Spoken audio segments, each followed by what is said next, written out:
there's something strange that happens when you lose a parent young. Not when you're an adult and it's expected, when you're a kid, when they die before you really understand what forever means. You go to the funeral, you cry, people hug you and say things like, "They're in a better place," and "Time heals all wounds," and you nod because you don't know what else to do. But here's what nobody tells you. The loss doesn't happen once. It happens over and over. Every milestone, every moment you need advice, every time something good happens and you wish you could share it, every birthday that passes without them. You don't just lose a parent, you lose your future with them, and every year you get older, you discover new ways they're not there. And what's strange, almost disorienting, is how normal everyone expects you to be. Like grief is something you do for a few months and then move on from, but you're not grieving a person. You're learning to live in a world where they'll never exist again. That's not something you get over, that's something you grow around. I know this, and if you're here, I think you know it too.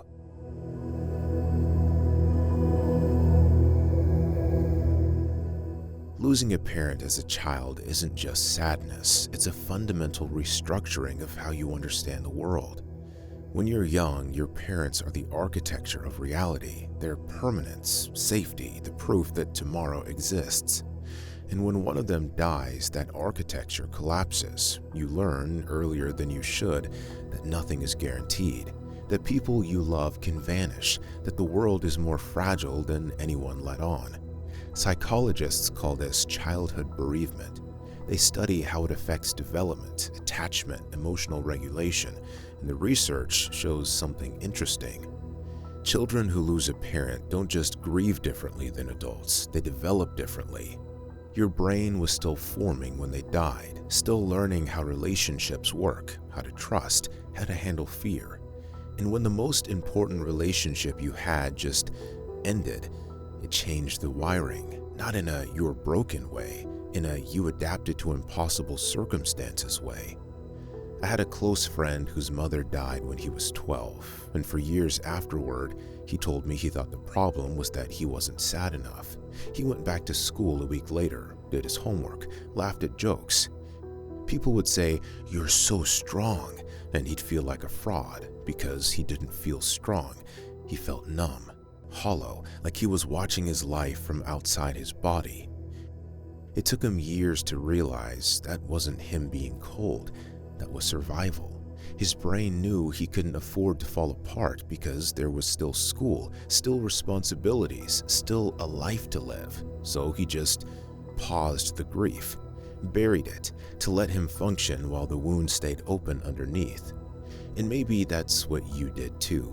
Maybe you became the strong one, the one who held it together, the one everyone admired for handling it so well. But inside, you were just holding your breath, waiting for a moment where it was safe to break, and that moment never came. Or maybe you did break. Maybe you fell apart publicly and people didn't know what to do with you. Maybe you acted out, shut down, became someone unrecognizable. Because that's what happens when the person who's supposed to keep you tethered is just gone. Either way, you survived, and that matters more than people realize.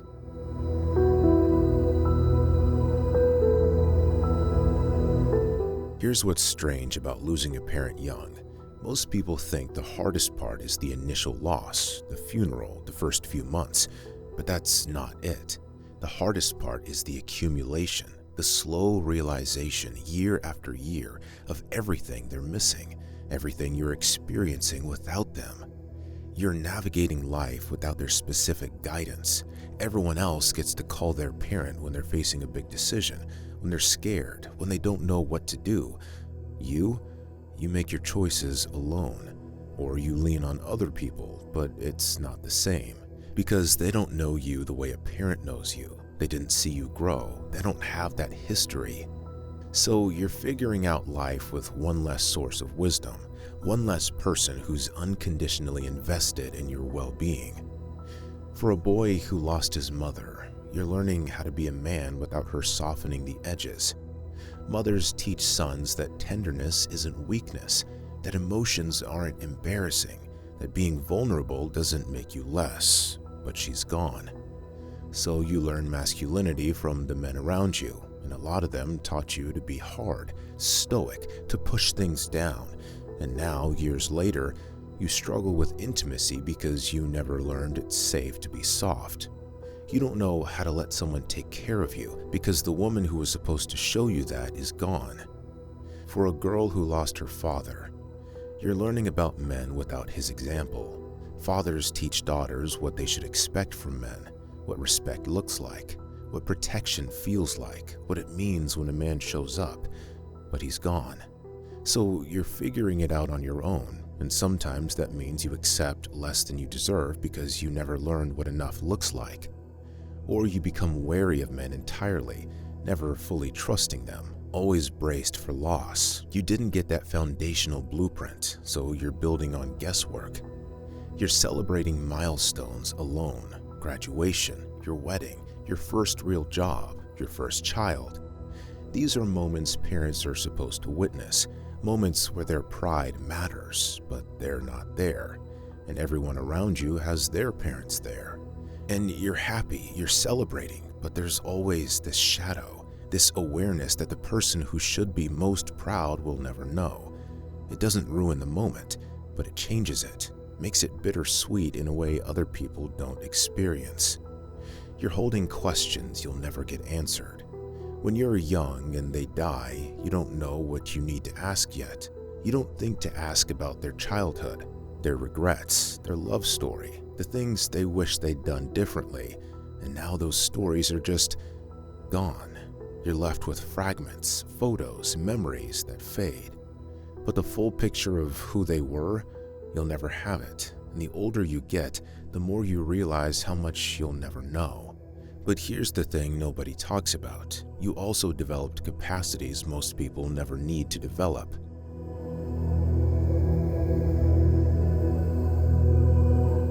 Losing a parent doesn't just take things from you, it also forces you to grow things earlier and deeper than most people. You understand impermanence in a way most people avoid. While your peers were living like they had forever, you learn that time is finite, that people die, that nothing is guaranteed. And yes, that made you anxious, it made you hyper-aware of mortality, but it also made you more present, more intentional, less likely to take people for granted. You hug longer, you say, "I love you" more. You don't wait for the perfect moment because you know the perfect moment might never come. You became emotionally fluent in ways that make you invaluable to others. Because you know what real loss feels like, you don't minimize other people's pain. When someone's grieving, you don't offer empty platitudes or try to fix it. You just sit with them. You show up. You understand that some wounds don't heal. They just become part of you.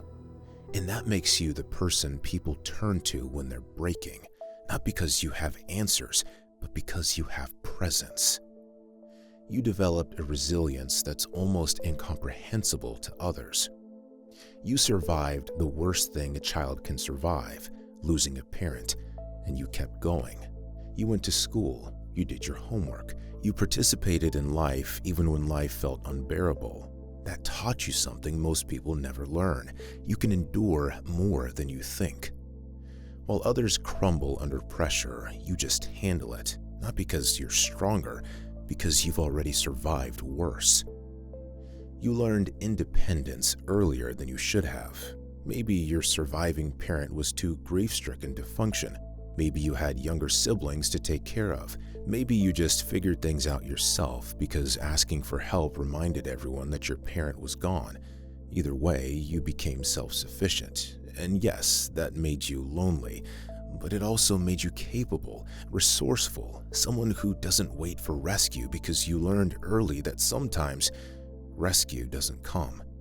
This is what psychologists call post-traumatic growth. Not that the trauma was good, but that you grew capacities in response to it that others didn't have to develop. The question isn't whether you're damaged or strong. You're both, and that's okay.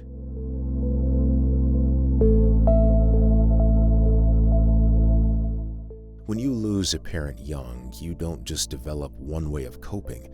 You develop multiple strategies, each one trying to manage the loss differently. The guardian says, "You survived the worst. You can survive anything. Stay strong." So you become unshakable, stoic, the person everyone leans on because you never seem to break. But underneath, you're exhausted because strength isn't a personality, it's a defense mechanism, and you've been defending yourself since you were a child. The hypervigilant one says, "If they could die, anyone can. Pay attention, stay alert."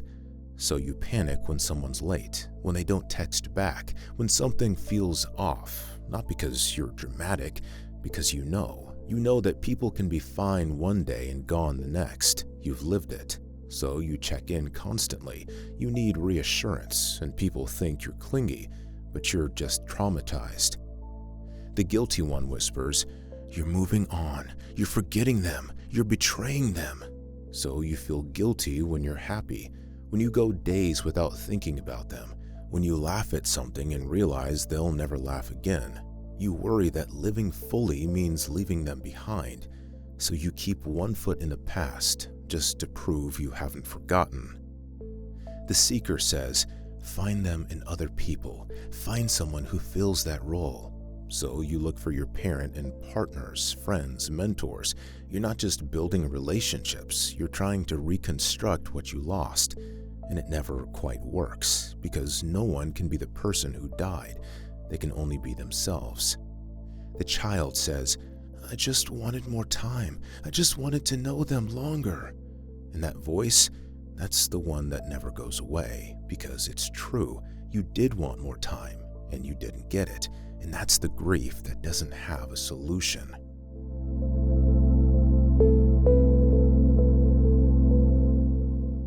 But here's something you might not have considered.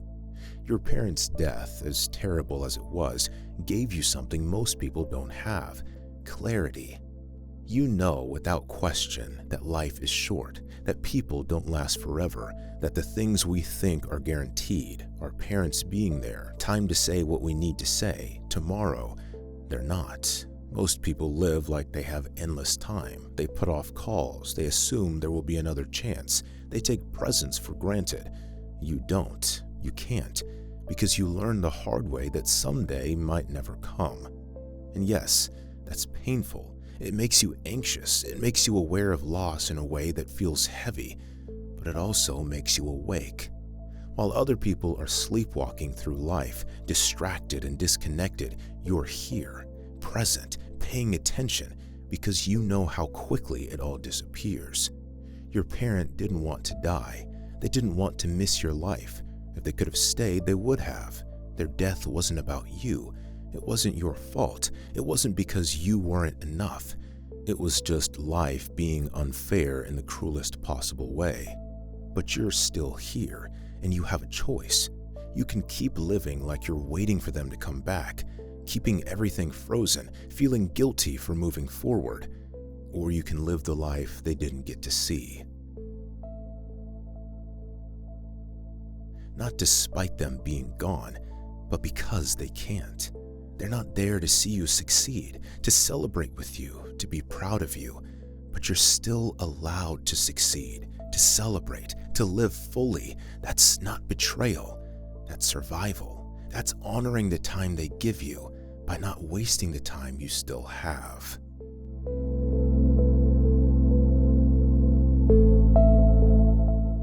Imagine this.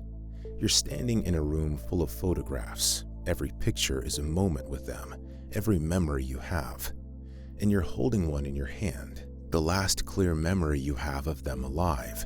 And you realize this is all you get. These fragments, these frozen moments. No new ones will ever be added. This is the collection, finite, complete. And that's devastating. But it's also something else. It's proof. Proof that they existed.